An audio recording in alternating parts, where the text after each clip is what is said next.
Before we begin, if you like what you hear on the Tan and J-Man Show, don't forget to rate and review us on Apple Podcasts, and go ahead and click subscribe wherever you get your podcasts. We encourage you to interact with us and keep up to date with the Tan and J-Man Show on social media by liking our Facebook page and following us on Twitter and Instagram at Tan and J-Man Show. Now sit back, relax, and enjoy another episode of the Tan and J-Man Show with your hosts Tanner Lee and Josh the J-Man Munt.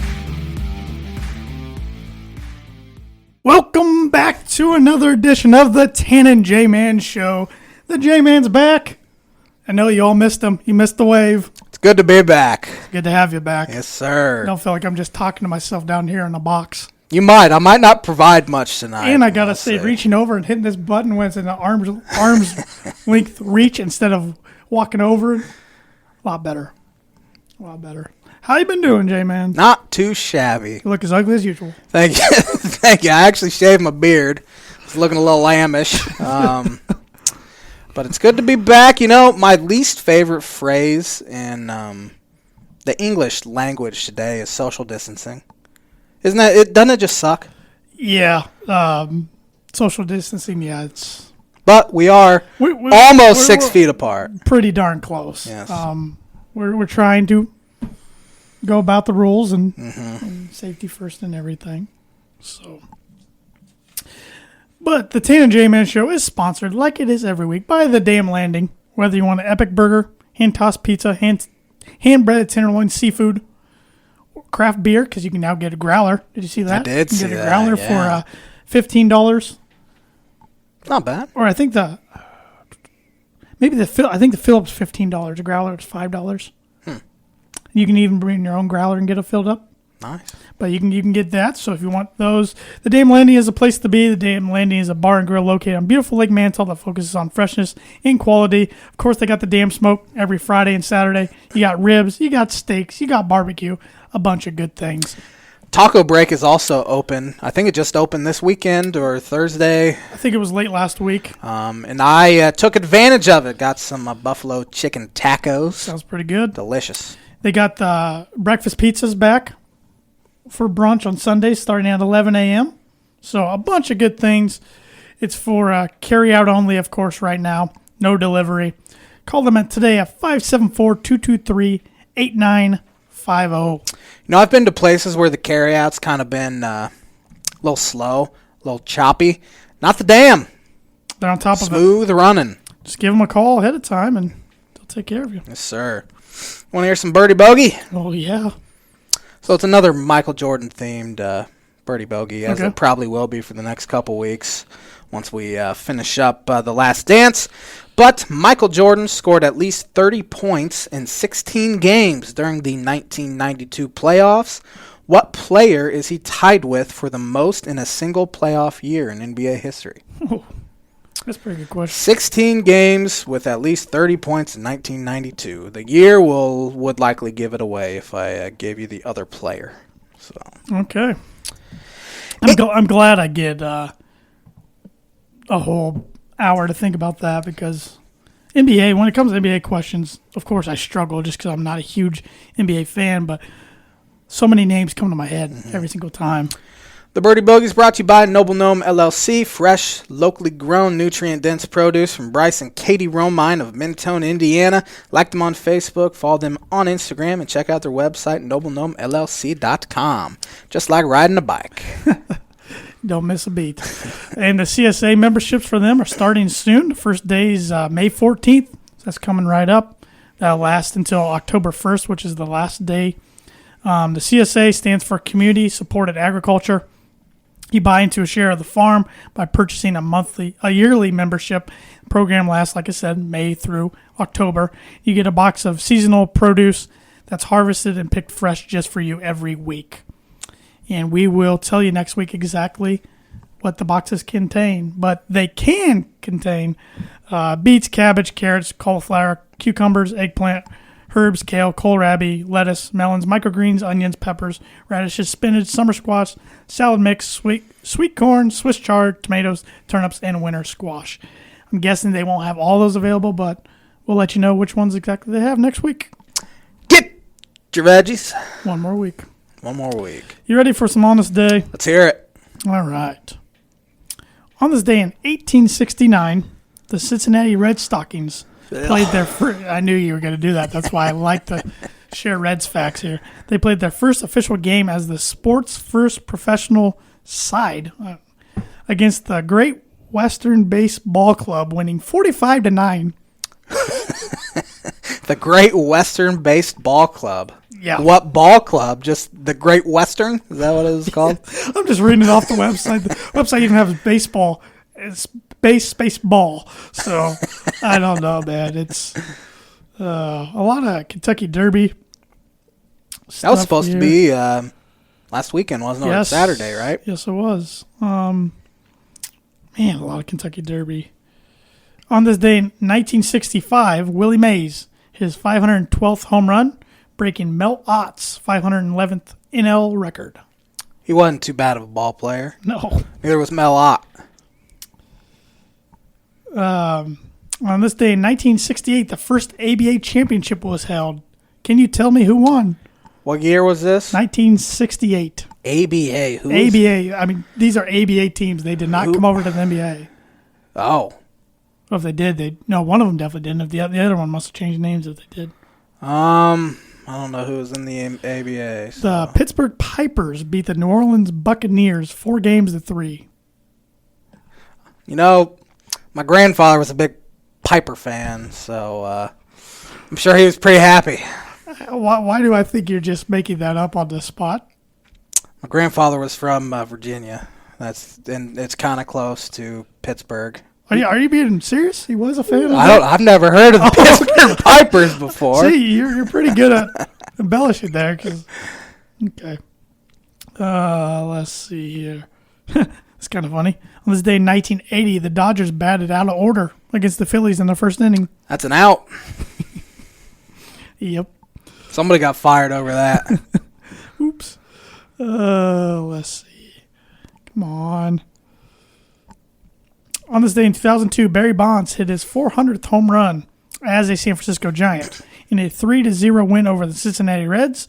Bonds is the first player with 400 homers for one team and 100 with another. Wow. I saw a crazy Barry Bonds stat over the weekend. From 2001 to 2004, he had 182 games without a hit. In those 182 games, his on-base percentage was still .414. That's stupid. Yeah, he was just a stat buster. I mean, breaker and buster in the early 2000s. On this day in 2013, Floyd Mayweather Jr. defeated Robert Guerrero to retain his WBC welterweight title. Dude's made some money in his day. Floyd Money Mayweather. On this day in 2015, Golden State Warrior Stephen Curry is named MVP for the 2014-2015 season. Is that his first title? Was that the first year? I think that was his first MVP. Yeah, I think that was their first. Yeah. On this day in 2018, LA Angels first baseman Albert Pujols collected his 3,000th MLB hit in a 5-0 win against the Mariners. He ruined many summer days in my childhood. I'm sure he did. And that's going to do it for sporting events on May 4th. Of course, May the 4th be with you. Gotta be honest. Star Wars Day. I hate Star Wars. I know you do. That's why I brought it up. Sorry to the diehard. You're probably more of a Trekkie, aren't you? You're probably a Star Trek guy. I'm not really into anything outer space, to be honest. So, give me a good movie and I'll watch it. And somebody told me Star Wars was a good movie, so I watched it just not even a year ago for the first time. And you watched the original. You watched episode 4, right? I did. That's the first one made. You know, was Empire Strike Back the second one? That's my favorite one of the whole I will say trilogy. That one is better than the whole saga, yep. I was planning on watching them all the way through, but I just kind of stopped. I still have not seen the newest one. That's the only one I haven't seen. Yeah. So, but the On This Day segment is brought to you by Proforma Print House. Are you looking for a trustworthy, dependable resource for your next trade show, company picnic, or sales meeting? Proforma Print House has over 50 years combined experience in promotional products and commercial print. They strive for fast and efficient response to all your print needs. You need to look no further. Let them be your one-source print and promotional company. Call them today at 574-210-3810. 15. Beautiful.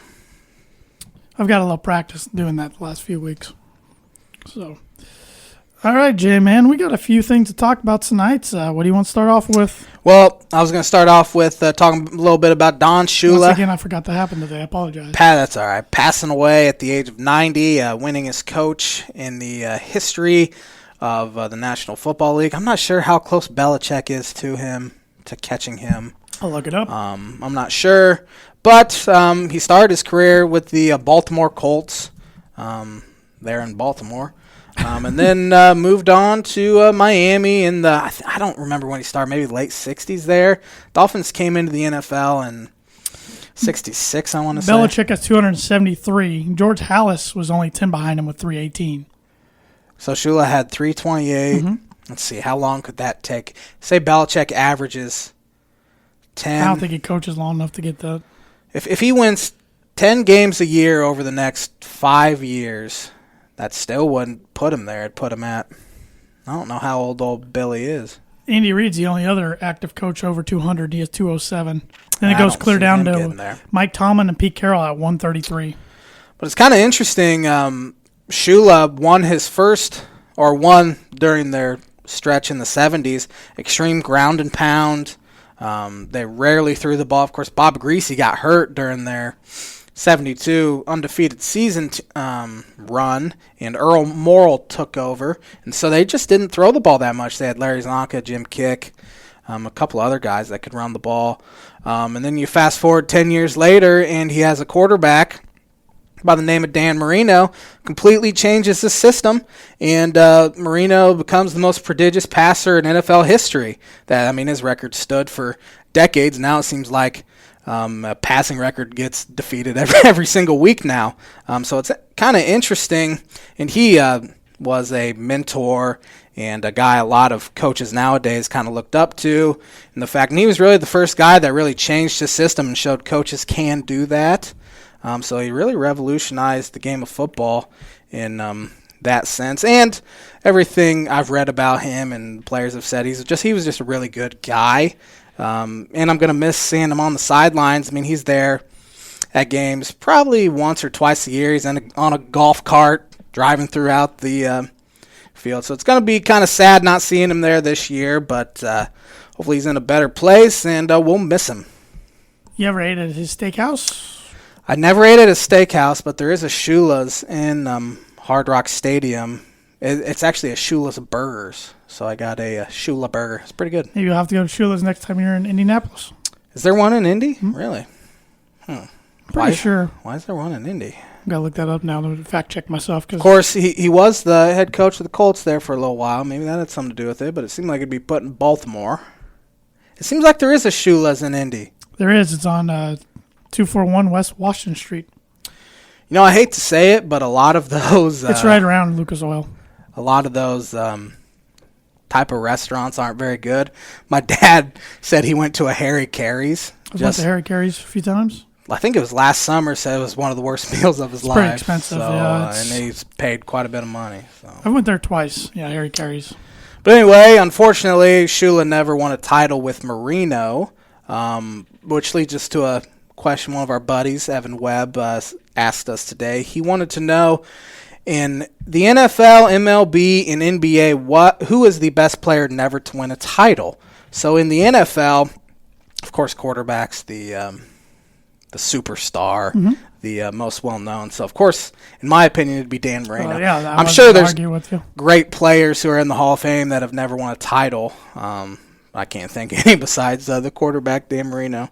What do you think? You say Marino as well? Yeah, Barry Sanders never won one. That's a toss-up. But nah, I still take Marino because you think of quarterback right away. You don't even think of any other positions. But now I'm just trying to think of good players who never won one. Randy Moss never won one. Randy Moss? No, he didn't. Chris Carter never won one. No. Terrell Owens never won one. LaDainian Tomlinson, would you even put him up there in that? He's a heck of a running back. He's a Hall of Fame. He will be a Hall of Famer if he's not already in. I think he is in. I don't think he's... Seems like he retired the same year like Jason Taylor and those guys did. I think you're right. I think he is. And Ray Lewis. But, yeah, I mean, there's a lot of good ones. But I think you're right. I think Marino is on top of that list. Major League Baseball has to be Barry Bonds. Yep. Has to be. Yep. I actually at first was thinking Griffey, but then Bonds, right when I thought that. Yep. In NBA, that's a really tough one. Dick Butkus, as my dad said. Dick He'd be Butkus. another good one. That's a good one. Illini. NBA, I think Karl Malone. Yeah? He didn't even win one with the Lakers. He got there. They were Yeah, no, and they lost that team up. That game was on ESPN the other night, Game 5 of the 2004. With Detroit and L.A. It was kind of interesting to watch that game. It looks the exact same 16 years later. I mean, Barkley's a good one. He was showed last night on The Last Dance. I'd probably take Carl over him. I think so. Most superstar NBA players have won one. Most. But not in the Jordan era. No. Gary Payton. Gary Payton's not on the level of Carmelo, but he was a good player. He didn't win one. Who hasn't won one that's more recent? I wouldn't even throw Carmelo in the same. There's a lot of good active players right now who haven't won one. Yeah. Like James Harden hadn't won one. Yeah. Russell Westbrook hadn't won one. Durant did win one. It's a good question. Yeah, that's a really good question. Jason Kidd never won one. Vince Carter's played with a million teams, but I was thinking the Nets teams that kept making the finals and losing. Iverson. Yeah, he never won one. That's a good one. Reggie never won one. Yeah, I love Reggie, but I can't put him in the same category as some of those other guys. Yeah, I would still say Karl Malone. Oh, man, Iverson's right there now. Now that I think about him. He only made one. You know, if Ray Allen doesn't hit that shot for the Heat, I wonder if LeBron ever wins one. Oh, I was going to say Ray won one with the Celtics, too. But if he doesn't hit that miracle three, because I think that was during his LeBron's first, and who knows I get them all screwed up. I know it. They all kind of ran together. But, his legacy could have been so much different had Patrick Ewing never won one. Yeah. I think I'd take Carl over Pat. He made it twice, but... And Charles over Pat. Yeah, I would, too. I'm just throwing guys out there. So, about hockey, dude, I feel like every good hockey player's won one.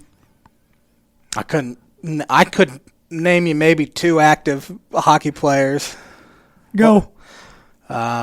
Patrick Kane still around? Yeah. What about Jonathan Toews? Yeah. There we go. They're still both on the Blackhawks, and they're old. What about Major League Soccer? Oh, I don't know if I can name you 5 Major League Soccer teams. Got the LA Galaxy. Yep. Seattle Sound. That's right. Chicago Fire. They're still a team? I think they're still a team. There's a team in Miami, I think.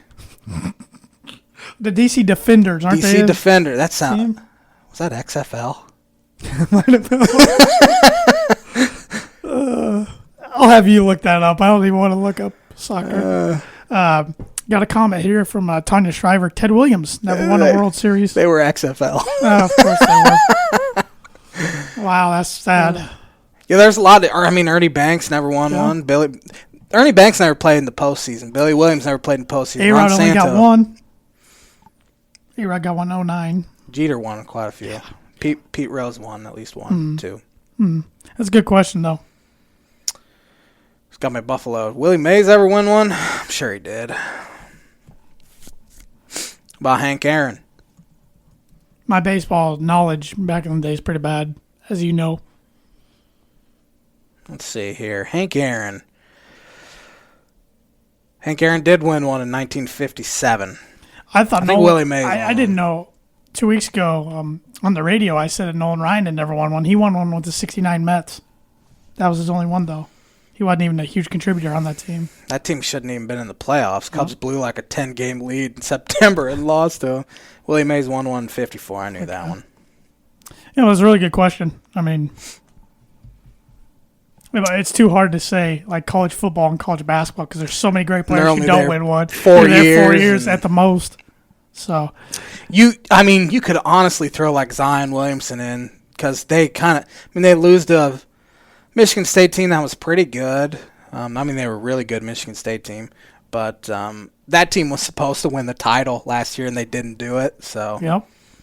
It's kind of a disappointment. All those Kentucky teams. Yeah, there's so many. They had one that won, Anthony Davis, but Yep. Speaking of NCAA, the big news came out of NCAA last week that got voted on, I think it was on Wednesday, that starting in January 2021, athletes are going to be able to get endorsements. It's about time.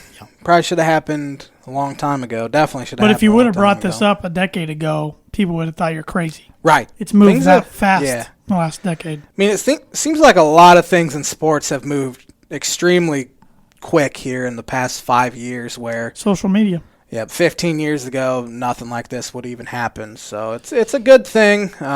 Players deserve to make... I mean, we'd want to make money off our name, you know. So I get it. It'll be interesting to see what schools benefit the most. If it's going to be like the Dukes of college basketball, or if it's going to be smaller programs like tight-knit communities. I think it might level the playing field a little bit. There's still going to be guys out there cheating. The Sean Millers, the Will Wades of the world, that's what's going to have Pitino's. To be, because what's not going to stop Sean Miller from going, having a booster give a car dealership $100,000, say, hey, you pitch this idea to this recruit, hey, you come with us, we'll give you $100,000 to do commercials. It's going to happen. Stuff like that. So, I mean, corruption's going to run rampant in any of these things. So, I don't know. I mean, the NCAA's done such a poor job handling it for years now. I mean, we saw today that the hammer's coming down on Louisville. We'll see. But we'll see. I mean, they've said that for years. Kansas going to come down on Kansas. And it never does. So, I don't believe a word the NCAA says. I don't trust the NCAA at all, but I am glad to see players are going to be able to make money off their name. It'll be interesting to see what kind of businesses. I mean, heck, you got to think of the other sports too, not just the basketball, football. For instance, like a baseball player, like from Purdue or something, some organization could say, "Hey, come sign autographs for 2 hours. We'll pay you $250." Sure. There you go. There's $250 in your pocket you could have never got before. Yeah, it's going to be interesting. I don't know how it's going to work, but we'll That's see. That's why we're not getting paid to figure that out. Thank God. My head already hurts. But, no, that will be really interesting to follow come January. They got a lot of stuff to sort out first before then. But, it'll be interesting. Mm-hmm. It'll be interesting, and it's interesting, too, these different conferences and different teams are trying to figure out this football stuff, too, going forward. The Big Ten today announced, because I think today or tomorrow was supposed to be when they could resume kind of training, practicing, everything. Well, they extended that to June 1st today. So Big Ten, now June 1st is the next deadline. They'll kind of revisit stuff when it becomes June 1st, which is interesting because the University of Iowa, if it stands, they're ready to go June 1st. It kind of came out last week and said that. So I just don't. Anyone that says they know anything has no idea what they're talking about. We're all guessing. We're all guessing. It'll be interesting because, football players will have to be on campus June 1st. How's that going to happen, And really, most athletes are there during the summer, so I just don't know how they're going to work this way or work this out. I think you just go by what your governor says. And that's fair. The problem is it varies state to state. Right. I mean, Illinois has been hit so hard by this, and Pritzker's shut down everything. I know. Where Indiana's starting to loosen restrictions. Iowa's loosened restrictions. Florida and Georgia definitely loosened restrictions. Yeah. So I don't know how it's all going to work. I'm very interested to see, but I am definitely ready for things to get back to normal. Well, and speaking of things starting to slowly get back to normal or starting to move in the right direction, we do have a few sporting events here in the next few weeks. The first one is it's a sport we never talked about, though. The UFC is actually having a pay-per-view this weekend. So they're the first ones to kind of jump it out and doing that. NASCAR starts up next weekend. It was announced today there's going to be a 2-on-2 skin game golf match between Ricky Fowler and Matthew Wolff against Dustin Johnson, Rory McIlroy. That'll happen 2 weeks from Sunday. That'll be televised on the Golf Channel. All proceeds going to COVID-19 research, relief, all that. And then you got the Tiger Woods Phil Mickelson match with Tom Brady and Peyton Manning sometime this month. So we're starting to finally get some stuff on TV to watch. And to pick on our show. We can pick who's going to win for the first time in 2 months. And if the PGA Tour starts in June like they want to, you got to make good on a bet you made. No. A proclamation. No. Yes. That was made, this thing I said. Oh, I will. Run up there to the camera and was made in jest.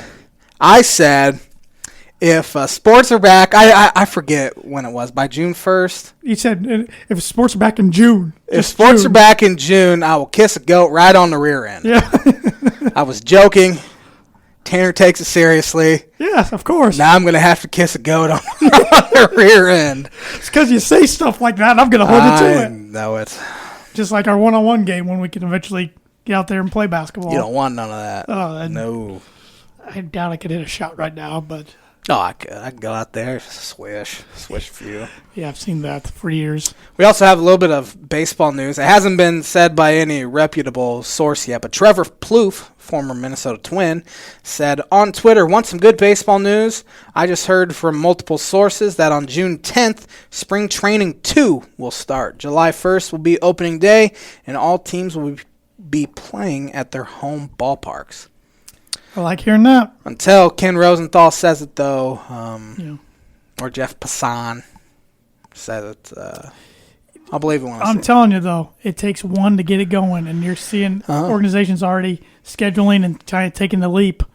Because the last thing you want to do, you don't want to be the first person to make the move and then have something bad go awry, and then you got a PR nightmare on your hands. Well, that's the thing. I mean, there have been so many reports. Well, they're going to quarantine all of them in one city, do rampant testing every day, but that's just not feasible. For one, it'd be a really bad look for them to get all the testing stuff and not the hospitals where people actually need it.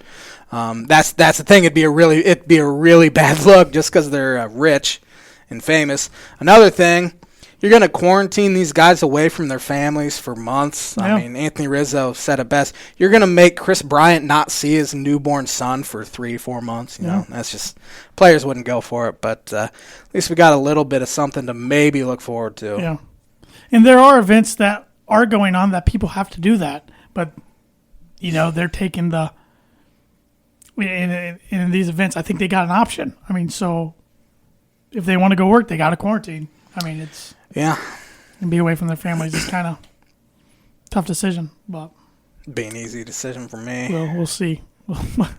We'll see how that goes. But let's talk about The Last Dance. Episode 5 and 6 were last night's.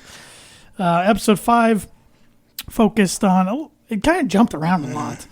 You saw the relationship between Michael and Kobe, which I knew that was going to be kind of tough to watch. I thought we'd get a little more of that. It was kind of a short segment. Yeah. I mean, they made it out to be like it was going to be a whole episode about Kobe and Michael, and it was maybe, 10 minutes worth? Yeah, pretty short. So that was my only little quibble from last night. You got that. You had a lot of it focused on the marketing around Jordan and Air Jordan. I found that fascinating. Yeah, I didn't know he wanted to sign with Adidas. Adidas blew that one. Could have completely changed Nike. Who knows if Nike's a thing? Now, if it were not not the gigantic juggernaut they are today. But as I said to our group last night, I'm reading Shoe Dog, which is by Phil Knight, the creator of Nike. It's his memoirs, and as of the mid '70s, they were a pretty small time. They're track. They're pretty much a track company. Because he was a runner at Oregon. So I was a little nervous that the whole episode was going to be a major spoiler because I'm only halfway through, but it wasn't at all. No, I want to be like Mike. It showed that Gatorade commercial that everybody knows the little tune, and it was interesting. I mean, it's amazing the number of shoes they sold in the first year. They were hoping to sell 4 million dollars worth of shoes by year 3, and they sold 120 million in year 1 or something, 130 million in year 1.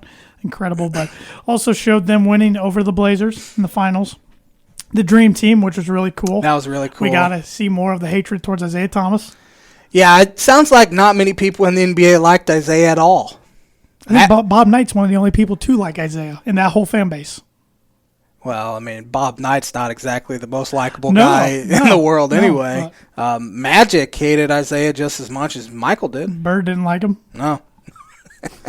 But that was interesting to see. It was cool to see that scrimmage that's been talked about for years, seeing kind of highlights of that. Then episode 6, we saw them beat the Suns. What's going to end up being Jordan's first retirement out of 3. But just very interesting to see his life. You kind of feel bad for him. But then also you're thinking, you're making millions and millions of dollars just to put up with the press a little bit and to speak. Not a little bit, Not a little bit, but I meant a couple times a day if you leave the house. Yeah, you can't feel like you can leave the house, but I don't know. I did kind of feel bad for him because he saw that, but at the same time I didn't. I don't know. Yeah, it's kind of funny that... comes with the job, I guess. It comes with the job, but you could definitely tell that he was ready to get out and take a year off. And I don't blame him. I mean, all that thing with the North Carolina Senate race as well, where he said, well, Republicans buy sneakers too. It's funny how we look to athletes to be kind of the people we want them to be instead of just letting them live their lives. Because, I mean, he even said it. He's an athlete, not an activist. I'm just kind of one of those people, do what you want. I couldn't care less what you do. It'd been interesting to see if he would have been a user of social media or not, because he's so big on his brand, pushing his brand. I mean, you saw him cover the Reebok logo with the American flag over the 92 Olympics because he didn't want to make Nike mad. Yeah. Just things like that. Interesting to see his gambling problem, and I am going to call it a problem and addiction. Absolutely. When you're owing off $57,000 worth. He said he had a competition problem. Yeah. And anytime you're betting with a guy named Slim, not good. That's a little sketchy. It's going to be interesting. We got 4 more episodes of this. A few things that haven't been noted yet. Now I lost my train of thought. Oh, his dad, the murdering of his dad. I'm guessing that's coming up next week. Probably coming. Because he's got to retire and move on to baseball. And I'm interested to see them document the year he was gone a little bit from the Bulls. Yeah, that'd be interesting. Hear about that year too much. And really, I mean, they made this to be a Bulls documentary, but it's only been Jordan. Of course, he was the Bulls. I do know they talk about him getting kicked out of a practice for punching Steve Kerr on the next one because Steve Kerr punched him too. I was watching a little blurb on that today. Yeah, because Jordan said he was scared people were going to hate him after this, and we haven't seen any of that yet. It's been pretty squeaky clean. Of course, the Jordan Rules book Sam Smith wrote kind of got into it a little bit. He said Horace was a snitch. And just some comments he says sometimes could rub the people the wrong way, but he was the ultimate competitor. So. And they won and made a lot of money. Now, was Space Jam made after Jordan retired, like for the second time from the Bulls? I want to say Space Jam was 96. Because that could be part of this, too. We haven't seen any Space Jam, and with Space Jam 2 coming out. Space Jam was 96. So that could be part of this, too. They haven't talked about yet. Space Jam 2 is now going to come out sometime with LeBron James. Made $230 million at the box office. Had a budget of $80 million. $150 million profit. But yeah, I'm looking forward to the next 2 episodes and the next 4 episodes. I'm already dreading it being over. Yep. It will be over next weekend. Not this upcoming weekend, but next weekend, 2 weeks. Yep. It'll be a sad day. I got fact-checked by my dad. Shula won 347 games, not 328. So I think that said 328. It did, right there on the Wikipedia. Liars. I wonder if they only took... that would only been 19 wins with the Colts, though. I don't know what that took in there. I don't know. Don't know. But... And Keith Law, who's a baseball writer for The Athletic, said there's no proposed date for MLB season to start. That rumor running around today is false. Sorry. Well, there's another sample. That's what's driving me nuts about social media. Once you see something positive or something moving in the right direction, something debunks it right away. Yeah, but at the same time, they don't want false rumors running around. I get it. But true. Keith Law likes to be the guy that says, nope, not happening. Yeah. He's one of those. Yeah. So it's just changing day to day, week by week, even hour by hour in some cases. So. Well, we had another idea from Sean Shriver a week or 2 ago, loyal listener and viewer of the show. One of our only. Yes. part of the Tan and J Man Show Nation. I got to get used to saying that. He wanted us to come up with a list of our top 10. You did MLB, I did NFL players from Indiana colleges. Yes. I'll have you go ahead and start. My list was both high school and college because, to be honest, Indiana high school and college isn't a great baseball state. It's more, if you guys don't know, Indiana's kind of known for basketball. Oh, really? Yeah, a movie after it. So yeah. So anyway, I did guys that were born in Indiana and played high school baseball in Indiana as well as college. I wonder how many of these guys I've heard of. Probably not many. I bet of my 10, you will have heard of at least 8 of them. Number 1, from the University of Notre Dame, Carl Yastrzemski. Heard of him? Yes, 3,419 career hits, 452 homers, 841 career OPS. He's pretty good lefty stick for the Sox. Number 2, Scott Rowland. Heard of him? Jasper. Right after I said that, I'm like, Jupiter, Florida, you idiot. That's where the Cardinals play in spring training. Jasper High School, Jasper, Indiana, 316 career homers. One of the best defensive third basemen ever. Saw him smack one out regularly when the Phillies, when the wind was blowing in. 3-run shot. Who did the Phillies trade him for to the Cardinals? Placido Polanco. I could have sat here and named 253 names. Number 3, from Washington High School in East Chicago, Indiana, Kenny Lofton. Oh, yeah. 2,428 career hits, 622 career steals, 372 career on-base percentage. Was the Cubs catalyst in 2003? Came over in a trade with Aramis Ramirez for absolutely nothing. One of the best trades Jim Hendry ever made. Randall Simon part of that, too? No, he was not. He came around, I think it was a waiver deal in August. Okay. But I loved old Randy. I know. Number 4, from Gerstmeyer High School in Terre Haute. Is that still high school? No idea. Tommy John. Bet you didn't know he was from Indiana. You know, I feel like I knew that, or somebody told me that one time, but I had forgotten it, so now I relearned it. He's from Terre Haute and went to Indiana State.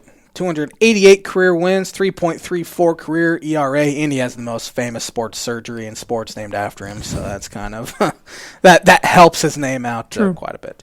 Number 5, from Wrights Memorial High School in Evansville. Wrights. Don Mattingly, Donnie Baseball. Oh yeah, yep. 222 career homers, 9 Gold Gloves. He was pretty good. And manager of the Dodgers, Marlins. Pretty good one. Only played in the postseason, I think, once with the Yankees. Yeah, he wasn't on any good Yankee teams. No, they weren't that great in the 80s. No. I think he was there, like Jeter's first go-around, maybe when he came. I don't know. I don't want to look it up. I don't know if he played with Jeter 95? I would say maybe his career went to 95. They beat the Braves? I don't know if he was on that team, though. And, I should have done a little 96, more when they beat the Braves. Braves won in 95 over the Indians. Number 6, Bob Friend. West Lafayette High School and Purdue University. That's sad. Yeah, that's sad. I haven't heard of that. I think he played in like the 50s. Still. So, and I should have said this before, but this is the modern era from 1960s forward, because there's only 8 Indiana high school players in the Hall of Fame. They all played before 1950, so that's my criteria. Number 7, from Central High School in Evansville and Evansville University. He was the number 1 overall pick. Andy Bennis. You don't remember him? Mm-mm. 2,000 career strikeouts, played 14 seasons. Into the 2000s. Come on, man. If I didn't have his trading card, I probably hadn't heard of him. I have never heard of this fella. Ron Reed, LaPorte High School in Notre Dame. I've played at LaPorte's Field. It's pretty nice. 3.46 career ERA. I don't know who he played for. Number 9, from Brownsburg High School. Still playing today, Lance Lynn. 3.59 career ERA, 8th in baseball last year in total wins above replacement, and 3rd in baseball, 2nd in AL in pitcher WAR last season with the... What team did he play for? Lance Lynn? Yeah. Was he Rocky? Rangers. You start with an R, so like Royals, Rangers, Rockies. Okay. Number 10, I thought you were a huge Rocky fan. Shut up. Number 10, from Crown Point High School, Dan Plesac. Heard of him. Pretty sure it didn't. I remember your dad saying something playing against him basketball, or did I make that up? Maybe it was Dockich. I think Dockich is good friends with Dockich him. has him on the show sometimes. He's bald now. Dockich shaved his whole head. Did he really? Looking on Twitter, it's awful looking. 3.64 career ERA, 158 career saves. Got a couple honorable mentions here. LaTroy Hawkins from Gary. Oh, that's right. I have another list coming up, and he might be on it. Jeff Samardzija. Yeah, I was going to ask the Shark. He played for Notre Dame, and I think he went to Maryville High School. Jamie Carroll. Remember him? Played with the Rockies. Played like 10, 12 seasons. Craig Counsell went to Notre Dame. Yeah. And Kyle Schwab went to Indiana. No Clayton Richard? No, I went strictly based on wins above replacement. So yeah, he would be on there. Clayton Richard was not on there, unfortunately. Good list. That was fun to research. Mine's pretty difficult. Mine's all from colleges, not high schools in Indiana, just on their pro career, not pro and college career. Number 1. Can you guess number 1?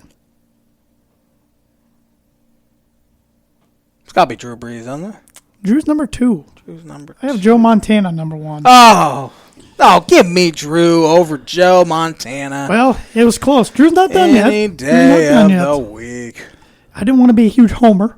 You should have been. I would have been okay with it. Montana, 15 season, 40,551 passing yards, 8 Pro Bowls, 4 Super Bowls, 3 Super Bowl MVPs, 2 NFL MVPs.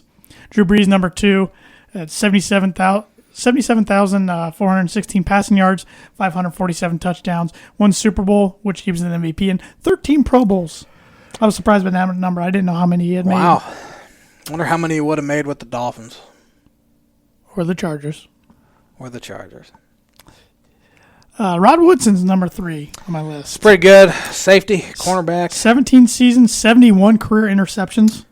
That's got to be up there in the top 5, doesn't it? 1,483 return yards and 11 Pro Bowls. Number 4, I got to be honest, I didn't know much about this guy until I started researching. Alan Page. Never heard of him. 15 seasons. Rod Woodson's third all-time in interceptions. I knew he's up there. 238 straight games.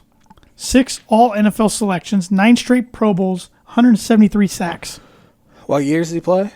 I don't have that listed, but The fact that he has sacks 173 sacks on there means it would have been fairly recent, because sacks weren't a thing till like the early 9 80s. straight Pro Bowls.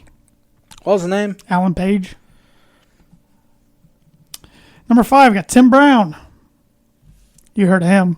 I have heard of Tim Brown. 17 seasons, 1,094 receptions, 14,934 receiving yards, 105 total touchdowns, because he returned, too. A tight end. Returned kicks sometimes and punts. Love it. 9 Pro Bowls.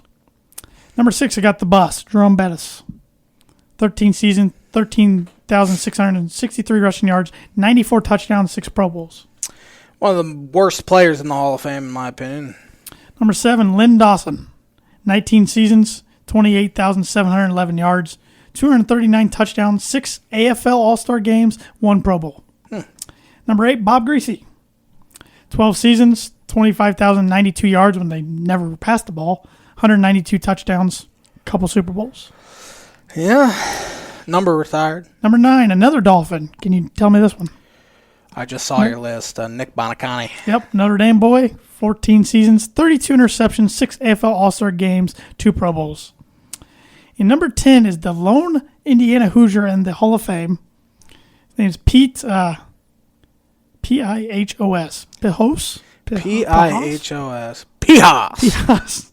9 seasons, 373 career receptions, 5,619 receiving yards, 62 total touchdowns, 6 all-NFL selections. Interesting presentation. And that was my list of 10. I mean, all are in the Hall of Fame except Drew Brees, who will be. Think he'll be in first ballot? Yeah.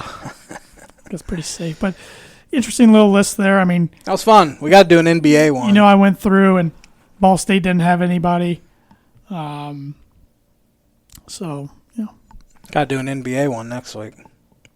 That shouldn't be too hard. You'd think. Yeah. We're running out of things to talk about. Yeah, we are. Yeah, you got another list for? I do. So I came up with a list of my 10 least favorite Cubs players. I got a note here about Ron Reed. Let's hear it. Ron Reed actually was a two-sport athlete as he played 2 seasons for the Detroit Pistons as well as many years in the MLB, Phillies, Braves, and others. Solid work. Yep. Did a lot more research than I did. I also did a list of my 11 favorite Cubs because I couldn't keep it to just 10. But I'll start with my least favorite Cubs, starting with the honorable mentions. Felix Heredia. Remember Felix? Heard the name. He was terrible. He ruined many games when I was a child. Chris Volstad, 2012. Cubs traded Carlos Zambrano for him. He was a big, tall son of a gun. It's just funny because you can see the disdain in your voice for some of these guys to this day. It's like Jordan talking about Isaiah Thomas, but you're talking about these Cubs. He was brutal. Had an ERA over 6. Justin Grimm, he was on the World Series team. There's something about him. I hated when Joe would bring him into a game. Couldn't throw strikes. Speaking of not you hated everything being able Joe to throw did. strikes, C.J. Edwards. Really good dude. I really like C.J. Edwards. That was Twitter gold right there, Edwards. But your Twitter game's been unbelievably silent, by the way. No sports, man. What am I going to tweet about? You've watched a lot of movies and shows. I have, but I don't feel like my Twitter was meant to tweet about that kind of thing. Sorry, I got you off on the wrong path right. there. Number 10, Brett Anderson. Made six starts in 2017. He's on my top 10 least favorite Cubs. All I wrote about Brett Anderson was he was terrible in 6 starts in 2017, and I didn't like him. That's all I wrote. The guy has a family. He does, but he was just extremely unlikable for some reason. He made some stupid comments afterwards, and Cubs couldn't hit him when he signed with the Brewers. So Brett Anderson, if you're listening to this, I'm sorry. I apologize. I don't apologize. You know where to find me. No, you don't, actually. I'm not going to tell you either because I'm scared of it. Number 9, Todd Hundley. Remember Todd? Yeah. Signed a big free agent deal with the Cubs in 2001 due to his success because of steroids. He liked his juicing. Went out, hit 199 in 2 seasons with the Cubs, and for all intents and purposes was a terrible guy from what I've read. Number 8, another really good dude. I just didn't like him because he wasn't a very good baseball player. Coy Hill. He was a really good dude, but one of the worst offensive players to play multiple seasons in Major League Baseball. You compare his slash line with a guy like Carlos Zambrano's slash line. Carlos Zambrano looks like a Hall of Fame hitter compared to Coy Hill. Number 7, Kevin Gregg. Yeah, with the glasses. Yes, the Specs. He's a big dude as well. Got in a big old fight with Big Poppy one year. With 2 big dudes going at it. That was kind of fun. He gave up a 2-run, 2-out walk-off homer to Ryan Rayburn in Detroit in 2009. I was at that game. Popped your jersey? Yes, hated it ever since. Number 6, Derek Holland. Played last year. He was terrible after they traded for him last year, and he does a terrible Harry Carey impression as well. He also replied to one of my tweets last year after I tweeted my displeasure when he gave up a walk-off grand slam to Bryce Harper. I do remember that. And I think you should have to do number 5 in a Harry Carey voice. Because you just ripped him on the Harry Carey impression, so now I got to see yours. I don't do a Harry Carey impression, so you will never see my Harry Carey impression. But number 5, I talked about this guy a little bit earlier, LaTroy Hawkins. He was signed to be closer in 2004. He wasn't very good. And one of our friends, Christopher Hyatt, I went to a game with him one time. We were sitting out in the bleachers. Only kids around. No one really close. Watching batting practice. Hawkins throws us a ball. It hits off the ivy. Didn't get it high enough to get it to us. Comes over, picks up the ball, looks at us, throws it to other kids. Hated him ever since. It's like me and Mike Remlinger. That's the exact same. I went down. He was throwing some on the side. I had his all-star card when he's a Brave. Holding outside him. He looked at me and Hyatt, laughed at us, and walked away. Jerk. He just seemed like a jerk. Number 4, Addison Russell. Wife beater. Oh, yeah. I rest my case. Number 3, Ryan Theriot. Decent top-of-the-order hitter in 2008. Which one of our friends? Was it Cameron who had a Theriot shirt? He liked Mike Fontenot. They were I swear one of our friends had College I must be wrong. Somebody in our high school or something. Somebody had Terry. I'm sure. He was a 387 on base percentage in 2008. Somebody definitely wore. But he was a bad shortstop, and I sort of hate players that aren't very good that the Cubs fans absolutely love, and they loved the Riot. And then when he signed with the Cardinals in 2011, he made the comment, finally on the right side of the rivalry. Yeah, that doesn't help. That'll make it. Number 2, Milton Bradley. Why do you hate Milton? Why not? You like Milton? I don't care about Milton. I'm just curious. For one, he's a domestic abuser. Did Beats not know the crap that. out of his Okay, wife. Signed a huge deal. That's all you had to say. In 2009 and didn't hit nearly enough to be an everyday right fielder. He got kicked out of games all the time. He was a clubhouse cancer as well. I was at a game where he dropped a fly ball. He also... So you hate the guy because he dropped the fly ball? I think my first statement about Milton Bradley... I've also said you also hate him just because you dropped the fly ball. I hate him because of that, and I hate him because he... With like 2 guys on, he caught a fly ball thinking the inning was over, but it was only 2 outs and threw it into the stands. He Larry Walkered it when Walker was at Expo. Number 1, and it's not really even close, Ian Stewart. Hated that guy. Traded DJ LeMahieu for him, who's gone on to win a couple batting titles. He's pretty good. Hit 201 with 5 homers. Extremely unlikable guy. Ripped the front office for sending him down, God forbid, and they cut him. So those are my 10 least favorite. You want to hear my 10, 11 favorite? We got time. Yeah, we got a few minutes. Number 11, Moises Alou. Loved old Moises. Pete on his hands. He didn't wear batting gloves, and that was always the rumor, and that rumor was substantiated. That's really disgusting anyways, especially nowadays in the world we're living in. It's sterile. Number 10, Dexter Fowler. Leadoff home run, World Series, Game 7. Number 9, the Professor, Kyle Hendricks. A lot of these guys have been on the team. Recency bias. Winning. Winning. The winningest players ever. Number 8, Theodore Roosevelt Lilly. Loved old Teddy Lilly. Lefty had that big old curve ball, and he blew up Yachty at the plate one time trying to score. Kind of endeared himself to Cubs fans then. Number 7, slamming Sammy Sosa. Kind of surprised he made your list, even though I shouldn't be because he was every little young Sammy. Cub fan, but just things have happened since. If anyone from the Cubs is watching, which you're not, please invite him back. Please invite him back. He made you so much money. He saved baseball. Him and McGuire saved baseball. I know it ended poorly in 2004 when he just left and Kerry Wood took a bat to his boom box. He was an Oriole. And then the Cubs traded him for who? Jerry Hairston and Mike Fontenot. Number 6, Johnny Lester. Big game, Johnny. He's pretty good in the postseason. Yeah. Number 5, Aramis Ramirez. Love that guy. Surprised he's not in your top 3. I thought about having him in my top 3, but he's not. I actually forgot to put him on the list. I'm missing somebody, and then I just had to put him in the middle there. One of the most clutch players in Cubs history. Number 4, Chris Bryant, KB, Sparkles, as his nickname is, because of his blue eyes. I didn't nickname him. Good. MVP 2016. Good dude, too. Number 3, Derek Lee. I'm surprised he's not number 1, actually, and I probably should have had him number 1, because I was a big fan of his. Number 2, Javier Baez, El Mago. How can you not like El Mago? Number 1, the captain, Anthony Rizzo. The captain. That's all I got. I'm out of breath. I need a drink of water or something. Good job, Jay, man. Thank Good you. list.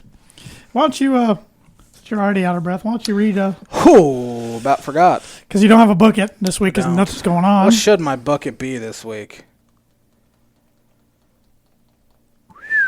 I don't know.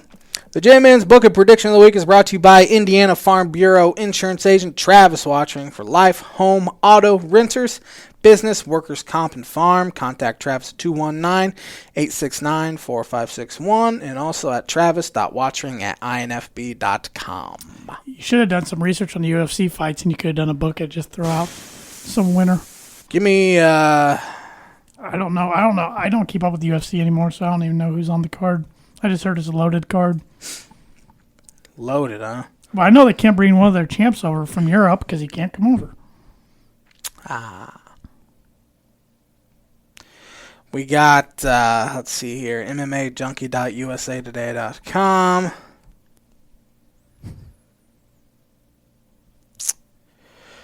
This is just something so we can go back next week and see if you got it right or not.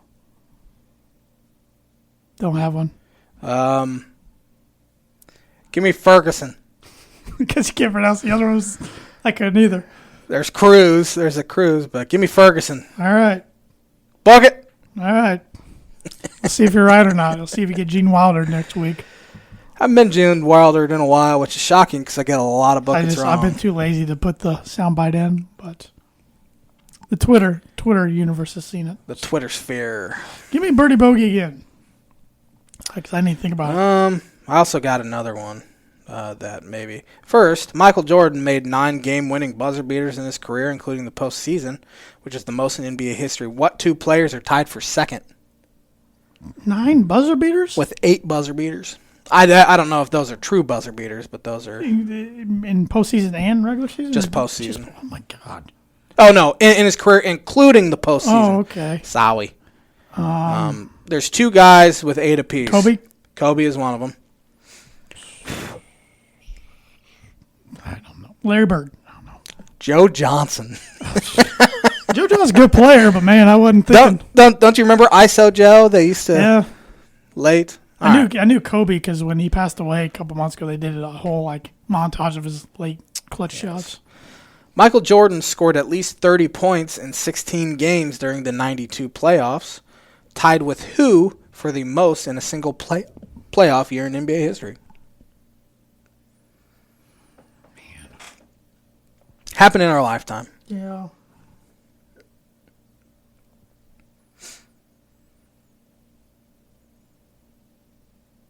We got 3 guys that come to mind. Oh, man. LeBron?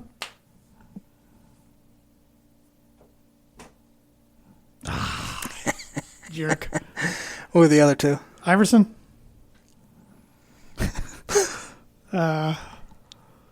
Kobe? Hakeem Olajuwon, 95. Wasn't even on my radar. You could have said 95, and I still probably wouldn't have got him, even though they won it all. But only 3 players ever. I don't think of him when I think of scoring.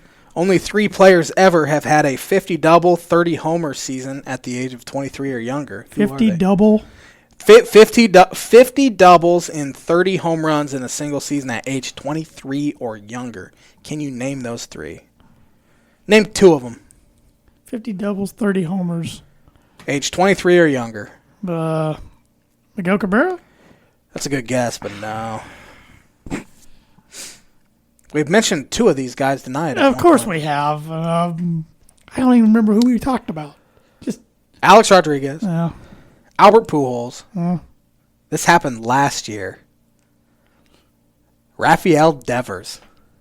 Red Sox. Gotta sit here. And Red Sox. I don't speak of Red Sox this show. Not very nicely, at least. So, got anything else? Any closing thoughts? Closing. Rest in peace, Don Shula. Yep. Condolences to his family. Hope sports are back soon, so we have something to talk about. But we do appreciate all the topics and questions everybody sends in. Everybody from the Tan and J Man Show Nation, that is. Send in more, please. Yes, anything and everything. So, but thank you for listening. We appreciate you inviting us into your homes, your cars, your cell phones, wherever you're listening or viewing the Tan and J Man Show. And we'll be back next Monday. Next Monday's episode 182, I believe, with the Tan and J Man Show. Like always, have a great week, everybody. Stay safe, stay healthy, and stay sane.